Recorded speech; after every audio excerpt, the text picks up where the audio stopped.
professora Leila, da UFSJ Campus Sete Lagoas. Estou ministrando a disciplina de fitopatologia aplicada. Vemos nessa foto condições de um clima quente e úmido, que nos remete nessa foto. Então, como chamamos a atenção, como esses fatores como temperatura, umidade, mesmo radiação solar, podem interferir na ocorrência de fitopatógenos. Bem-vindos ao estudo do controle físico de doenças. O controle de doenças. O controle físico, como os demais modalidades de controle, estarão permeados por os diferentes princípios de Wetzel. Isso que nós vamos perceber. Por exemplo, erradicação, a regulação, são fatores que às vezes estão relacionados ao controle físico de doenças. O controle físico de doenças, ele pode ser interferido através, por exemplo, de mudança de temperatura ou uma temperatura geralmente mais elevada, ou a questão também da radiação solar ou da atmosfera do ambiente, que podemos controlar, por exemplo, teor de oxigênio ou de CO2, como nós vamos detalhar nesta aula. A primeira forma de utilizarmos o controle físico é a termoterapia de órgãos de reprodução. O que seriam esses órgãos de reprodução? Seriam as sementes, as plantas, ou mesmo a produção de mudas de plantas.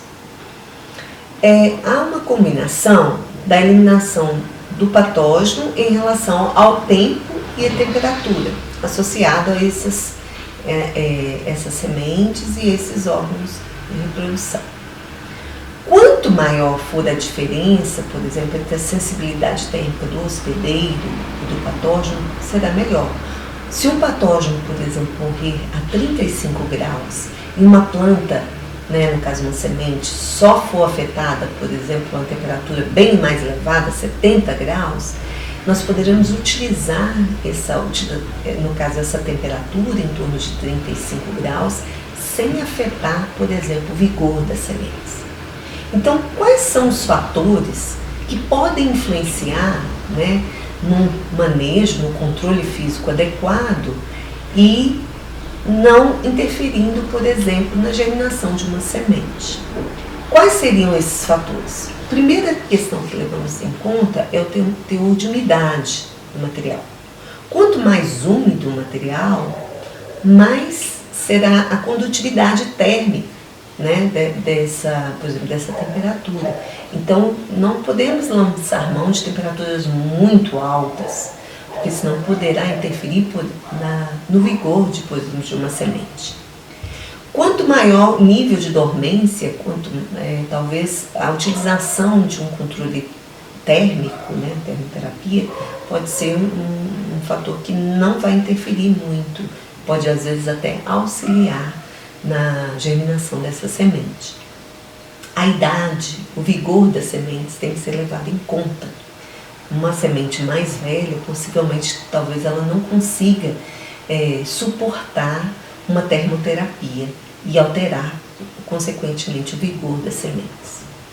As condições externas, as camadas externas de uma semente, isso também pode interferir no caso da utilização dessa termoterapia e na consequente vigor das sementes. Então, há de se estudar a relação tempo e temperatura, e isso deve ser feito experimentalmente. Geralmente se escolhe uma temperatura mais baixa possível que controle o patógeno no menor tempo possível, porque tudo isso é gasto energético, Então, se a gente conseguir um controle mais eficiente, uma temperatura mais baixa, no menor tempo, este é o método, que é o alvo a ser perseguido aí, no caso, pelos pesquisadores.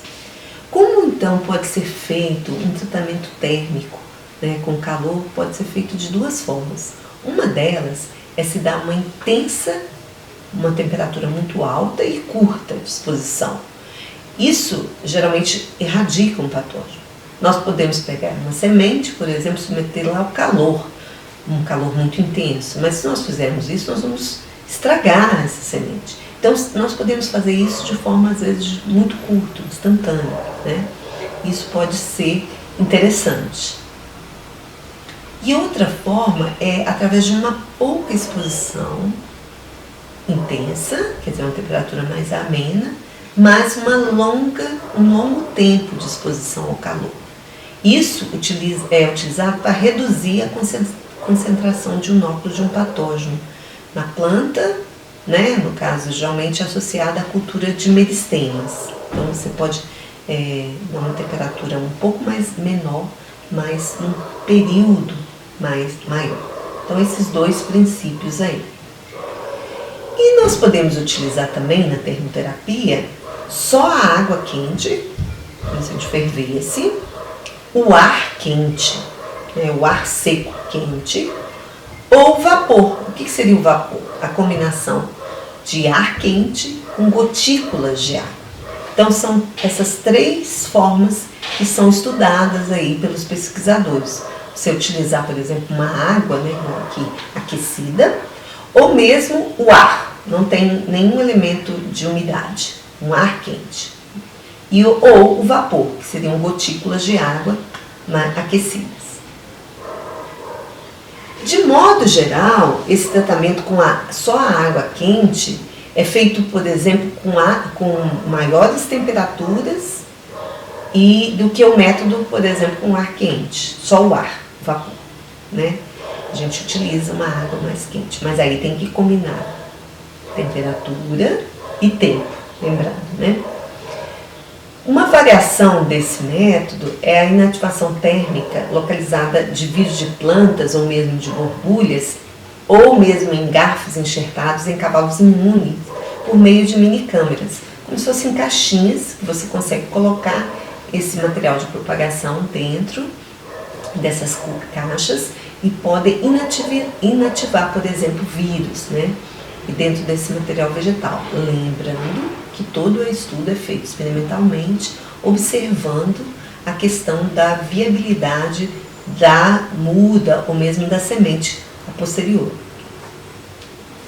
Então, essa termoterapia em órgãos de propagação, ela tem como base essa localização, por exemplo, interna ou externamente do patógeno no material vegetal. Você tem, muitas vezes, a capacidade de atingir até, por exemplo, dentro de um embrião de uma semente, né? Então, isso é estudado experimentalmente, o tempo e a temperatura.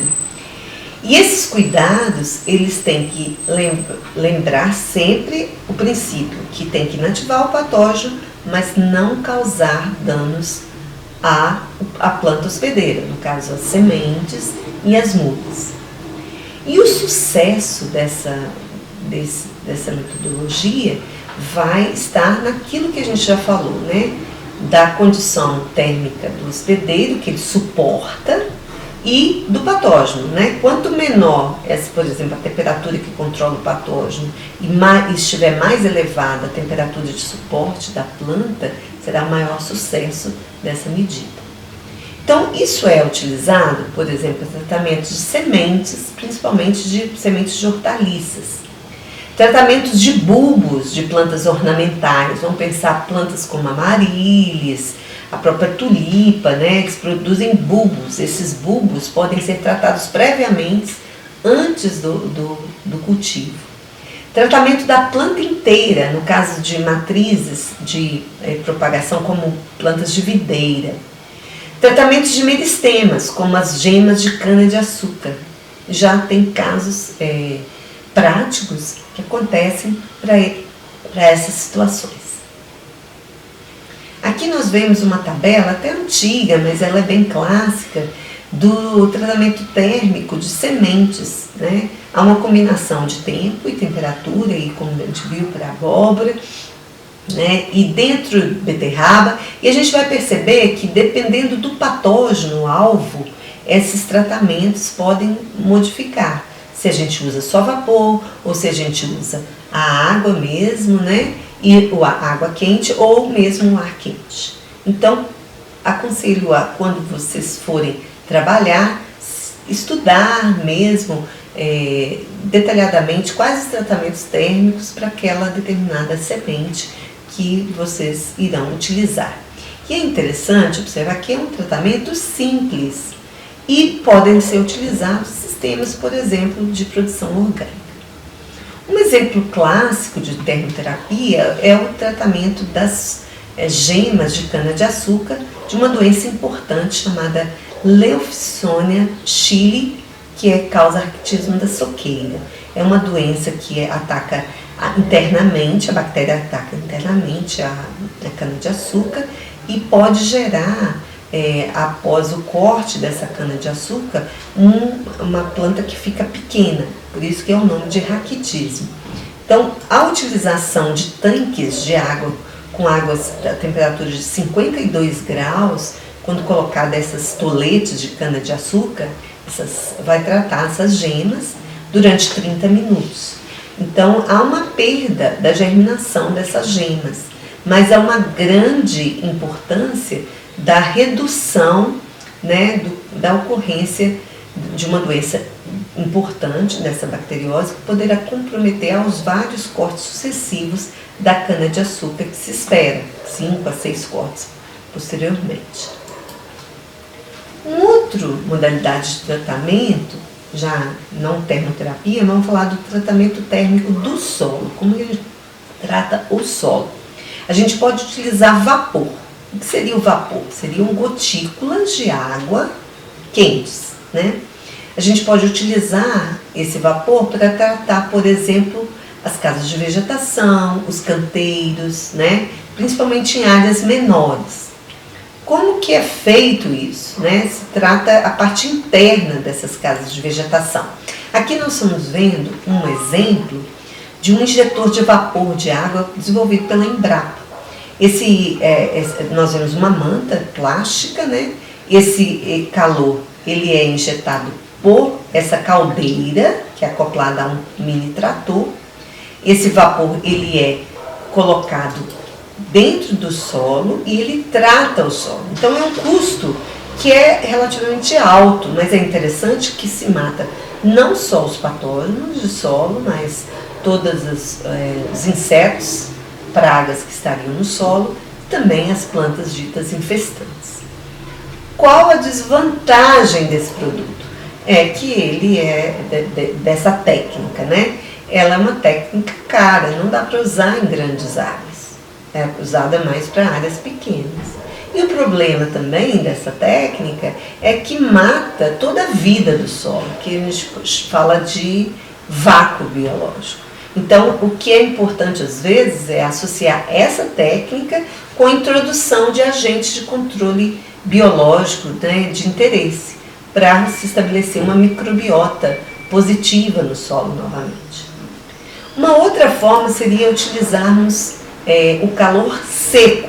Aqui nós estamos vendo utilizar calor mesmo, né? Como se fosse um fogo. Só que isso é mais adequado para manejo de plantas infestantes, mas há alguns locais que pode ser utilizado. Assim como o vapor, também um custo alto, não dá para utilizar em áreas grandes. E podemos ter também a questão do vácuo biológico, a redução da microbiota positiva no solo. Então, muitas vezes tem que associar a utilização de agentes de controle microbiano para repopular, né, com essas microbiota positiva ao solo. O tratamento térmico, ele também não só pode ser feito diretamente no solo, mas ele pode ser utilizado, por exemplo, um vapor de caldeira, como a gente viu, mas o uso de autoclaves. A autoclave do laboratório, que vocês conhecem, ela pode ser utilizada de forma comercial também, para tratar, por exemplo, substrato, né, de plantio. É interessante que esses não deixam resíduos químicos, pode utilizar até um cultivo orgânico, agroecológico, mas promove intensas reações no solo, não só na questão microbiota, mas também na questão nutricional, que tem que estar atento a isso. A esterilização do solo ela é feita de forma não seletiva, mata tanto os agentes patogênicos como os agentes do bem, os agentes de controle biológico. Então, há necessidade, muitas vezes, de combinar essa metodologia com o controle biológico. Porque se mantemos esse solo estéril, um patógeno, quando ele chegar ao solo, por isso que a gente chama vácuo biológico, ele pode ser preponderante e crescer rapidamente e sendo difícil de manejar. Essa aqui é a autoclave que nós falamos, né? Essa é uma das autoclaves de forma comercial e uma até bem maior para se tratar substrato, por exemplo.